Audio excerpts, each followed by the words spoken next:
नौजवान ताजिर मीर रजा अली केस में एक नया मोड़ आ गया है और दूसरे पोस्टमार्टम की इब्तदाई मेडिकल रिपोर्ट ने पहली रिपोर्ट को मुस्तरद कर दिया है और लिखा है कि नौजवान बिजनेसमैन मीर रजा अली की मौत कमर में गोली लगने की वजह से हुई, जिस्म पर तशद्दुद के निशानात भी पाए गए हैं। मेडिकल बोर्ड के अरकान के दस्तखतों से जारी रिपोर्ट में लिखा है कि गोली पीठ के बाएं जानिब लगी और पसली को तोड़कर सीने से पार हो गई। अंदरूनी बाफ्तों में खून जमा हुआ पाया गया है और फिरोजाबाद पुलिस ने कब्र कुशाई और पोस्टमार्टम रिपोर्ट आने के बाद अगवा के मुकदमे में कत्ल की दिफात भी शामिल कर ली है। वज़ीर दाखिला सिंध ज़ियाउल हसन लंजार मीर रजा के घर गए और वालिदैन से मुलाकात की। मीडिया से गुफ्तगू में वज़ीर दाखिला सिंध ने कहा कि मीर रजा अली केस की शफाफ तहकीकात के लिए जुडिशल कमीशन बनाने का फैसला किया है और chief justice Sindh high court को जुडिशल कमीशन के लिए ख़त इरसाल किया जाएगा। मीर रजा केस में आने वाली 2 मेडिकल रिपोर्ट्स का जायजा जुडिशल कमीशन लेगा। जुडिशल कमीशन नई तहकीकाती टीम के साथ ताउन और निगरानी करेगा। मुतज़ाद रिपोर्ट्स के मामले का फैसला कमीशन या अदालत पर छोड़ देंगे। तकरीबन हमारी मीटिंग हम जुडिशल कमीशन बना रहे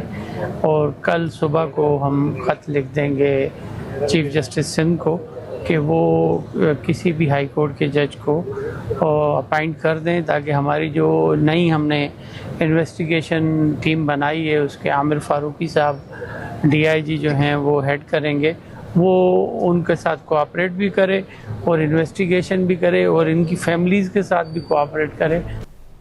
और मकतूल के वालिद मीर हुसैन ने पुलिस की अब तक की तफ्तीश पर तहफ़्फ़ुज़ात के साथ नई तहकीकाती टीम पर एतमाद का इज़हार कर दिया है। अगर आमिर फारूकी की सरबराही में कोई टीम बनती है तो आमिर फारूकी पे एतमाद किया जा सकता है। उनका कुछ ट्रैक रिकॉर्ड ऐसा है, तो इंशाल्लाह देखें अगर उनके हाथ जाता है तो किस तरह इसको वो आपके सामने आ जाएगा जी 4-5 दिन के अंदर।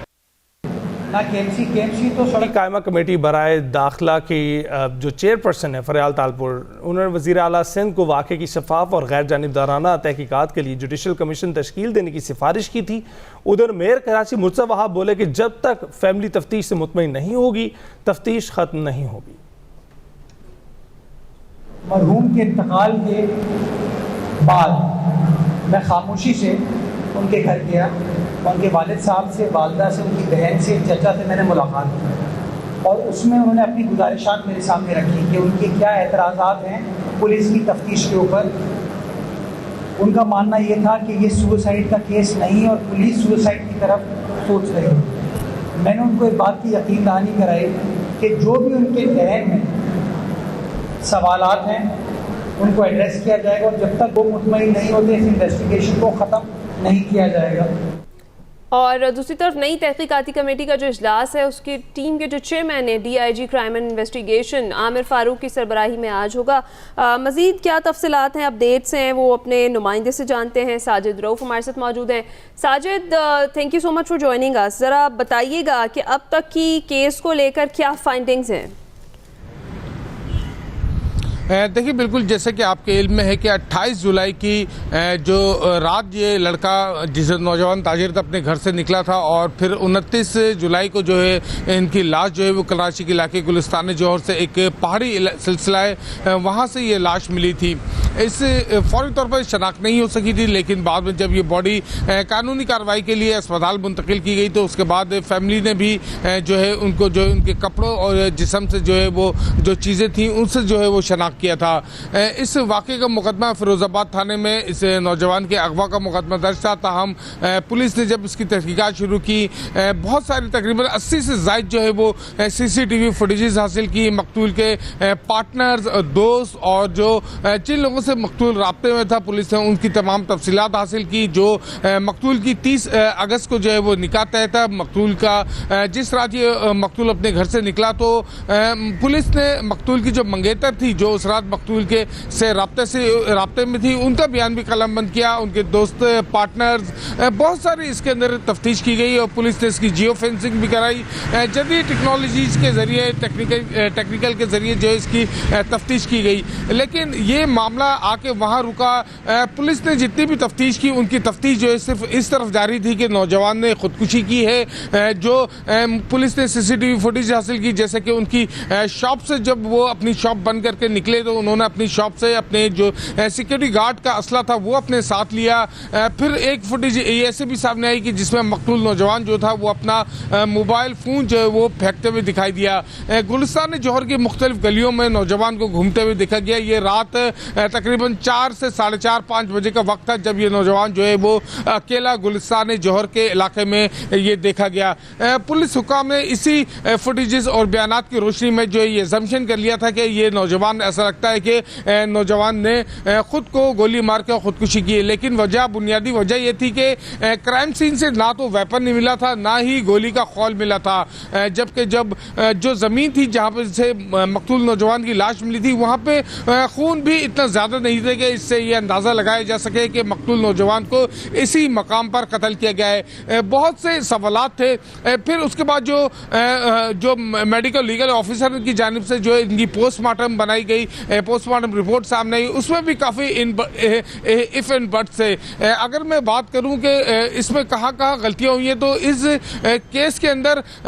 पुलिस जो एमएल थे मेडिकल लीगल ऑफिसर वो और पुलिस सर्जन उनकी जानिब से भी जो है वो गलतियां सामने आई थी, लेकिन बाद में पुलिस सर्जन की जानिब से 3 से 4 रोज गुजरने के बाद अपनी गलती को सुधारा। शायद उनको ये मालूम हो गया था ये कि इस नौजवान ने खुदकुशी नहीं की है बल्कि ये कत्ल है, इसीलिए उन्होंने एक नेशनल मीडिया पर आकर जो ये बात की कि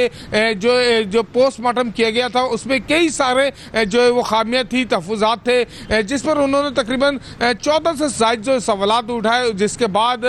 फिर ये फैसला किया गया कि जो मकतूल नौजवान की कब्र कुशाई की जाएगी और कब्र कुशाई के बाद जो है दोबारा पोस्टमार्टम किया जाएगा। फिर हमने देखा कि हफ्ते के रोज़ जो है वो कब्र कुशाई हुई और कब्र कुशाई के बाद तकरीबन जो है 3 घंटे से ज़ायद का ये पोस्टमार्टम का दौरानिया रहा। इस दौरान जो है मुख्तलिफ 17 से ज़ायद जो है वो सैंपल वसूल किए गया और इन वसूल करने के बाद इनको केमिकल एग्जामिनेशन के लिए भेजा भी गया। फिर इसकी जो है वो डॉक्टर सुमैया सैयद जो कि पुलिस सर्जन है जिनकी सरबराही में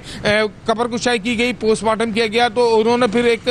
तवील जो है वो पोस्टमार्टम रिपोर्ट जो है बनाई जिसमें बताया कि मकतूल नौजवान को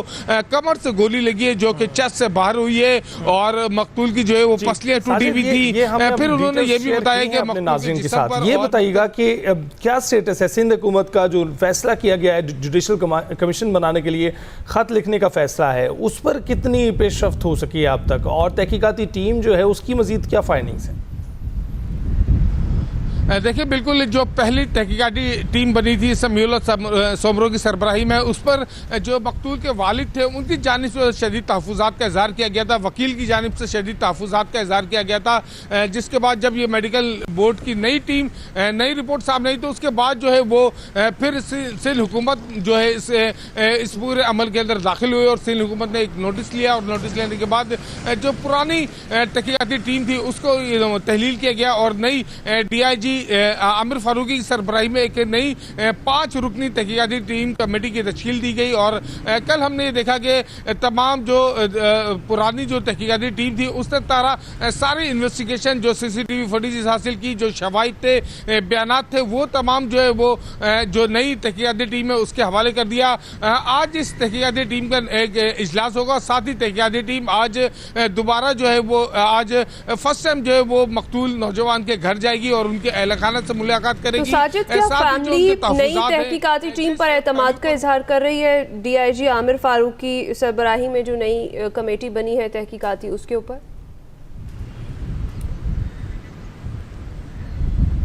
साजिद आप सुन पा रहे हैं?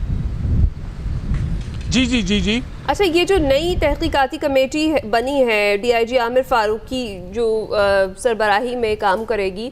इसके ऊपर फैमिली जो है वो एतमाद का इजहार कर रही है?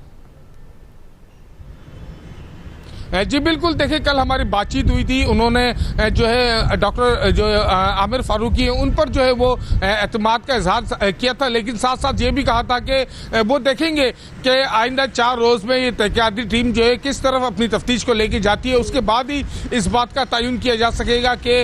इस नई तहकीकाती कमेटी पर जो है वो अपना एतमाद का जो इजहार किया जा सकता है। लेकिन कल हमने ये भी देखा कि वज़ीर दाखिला सिंध, मेयर कराची और एडिशनल IG कराची जो कि है आज़ाद खान, वो कल रात जो है वो मकतूल के घर पहुंचे और उनके अहल खाना से मुलाकात की और इसी दौरान जो है वो वज़ीर दाखिला सिंध की जानिब से इस बात का ऐलान भी किया गया कि इस वाक़े की साफ शफाफ और गैर जानिबदारा तहकीकात के लिए जो है वो एक अदालती कमीशन बनाया जाएगा और इस अदालती कमीशन के लिए आज सिंध हुकूमत की जानिब से जो बाकायदा चीफ जस्टिस जो सिंध हाई कोर्ट है उनको एक लेटर लिखा जाएगा और लेटर लिखने के साथ ही उनसे ये रिक्वेस्ट की जाएगी कि एक जो काबिल जज हैं वो जो है वो तैनात किए जाए ताकि उनकी सरबराही में नई तहकीकाती कमेटी जो है मुख्तलिफ पहलुओं का जायजा लेकर